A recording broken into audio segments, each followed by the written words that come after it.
Off the air, this sun, air kind of expands and we don't want to blow no airlines out. But however, the props on this plane are custom made 24 by 8 pitch props with custom made spinners and such. This plane has 7 receivers in it. Every part of the airplane is redundant. It has a backup. The ailerons, if you notice, has 2 servos. The elevators have 2. The rudder has 2, and so forth. The outer wing panels has its own receiver and 2 battery packs. The end center part of the airplane has 2 receivers. One controls the elevator and the steering.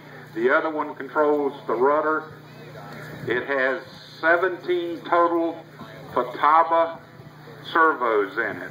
Mac flies a JR-12 transmitter on 2.4.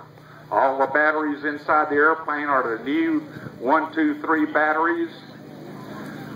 It's approximately 1/7 scale and weighs just over 100 pounds. And we travel mainly on the East Coast, starting in South Florida in early March, and we end normally around November. So we're on the road about 15,000 miles a year with this, putting on our little demonstration.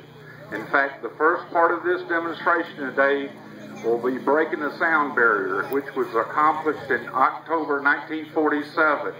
It was the X1 that broke the sound barrier for the very first time, and this plane at that time was piloted that Southern Draw was coming out. Anyhow, by Chuck Yeager.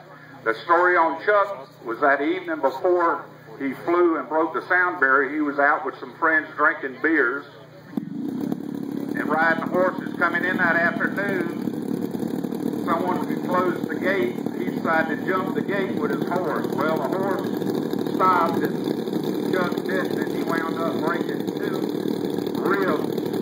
This is a true story now.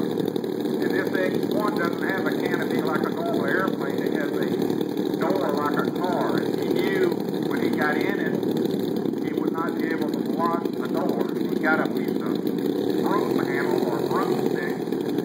He cut about a 6-inch piece off, and that's what he used to shut the door on the X1 today from the sound barrier.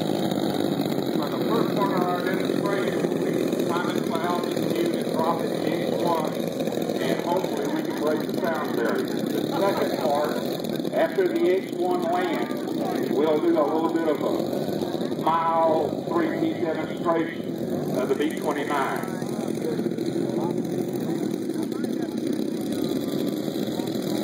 And naturally today, the B29 is flown by Mac Hodges. The X1 is being piloted by Buddy Curtis, and the caller is Sam Williams. One of his major roles is calling out the pattern, is also making sure all 4 props are turning, believe it or not. Every once in a while, one of them will stop, and that cuts our flight short. All right, we're setting up to take off.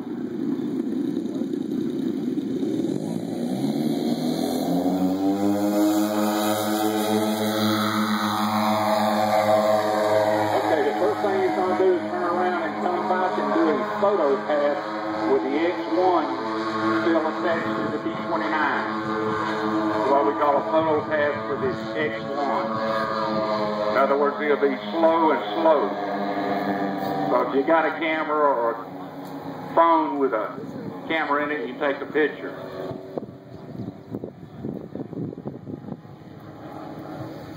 Hopefully I won't get excited and go into my Jerry Clower routine, but anyhow, here it comes. This is with the X1 still on board.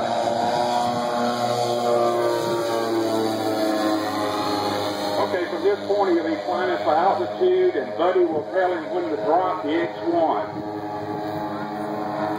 Mac will be climbing, and once he gets up at full altitude, Buddy will tell him he's ready to drop. Or once the X1, and you can hear the 4 engines throttle back so you know it's fixing to drop the X1.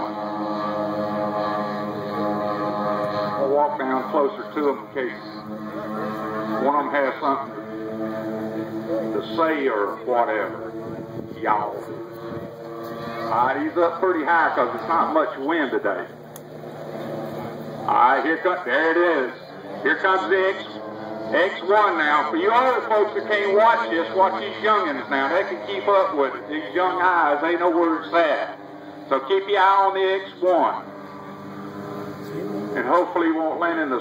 Boy, you doing aileron roll. He's a 3D pilot, so you have to watch him now. Watch it now. Here it comes. He set it on fire again, y'all. Now let's see if he can get it down in one piece without tearing it up. And by the way, Sam and Buddy's the one that built this X1. We've done gone through 7 of them. Like my mama said, that ain't no lie either. All right, now if he lands out in front, Mr. Sam Williams is going to go get it. If he lands real long, boy, you're upside down. Boy, turn that thing around. Hold it up. Heck, you're going to have to run. You going to be able to go that full, Sam? All right, Mr. Sam Williams is going to have to run down there and get it. All right, that was Buddy Curtis. Now, y'all look way up yonder. You're putting the B29 in a flat spin. Normal planes don't come out of a flat spin. Now, you know if this comes out, the show goes on. If it don't, get them Walmart bags out, because it's going to take a bunch of them to pick up this mess. All right, there he is. Watch him now.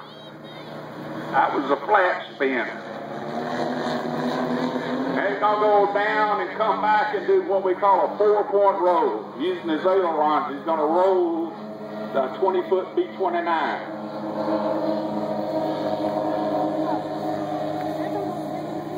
I think he's going to Raleigh to turn it around. That's south. That's early in the field. All right, here it comes. Mr. Sam, we're going to take up his post this shot. 4-point roll, y'all. That's half of it. That's a third of it. That's 4. 4-point roll. Now what that's done, put him is down on the north end of the field or to our left. Now he's fixing to come by and do a low pass, another camera pass, without the X1 on it. If them buzzards down there stay out of the way. All right, here he comes with a hammer down now, y'all. As Mr. Hodges say, he's humping the monkey right now.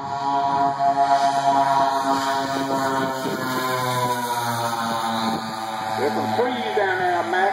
Oh, no. Woo! Well, he's going to climb up and do a hammerhead. Look at that. And that's slick as grits.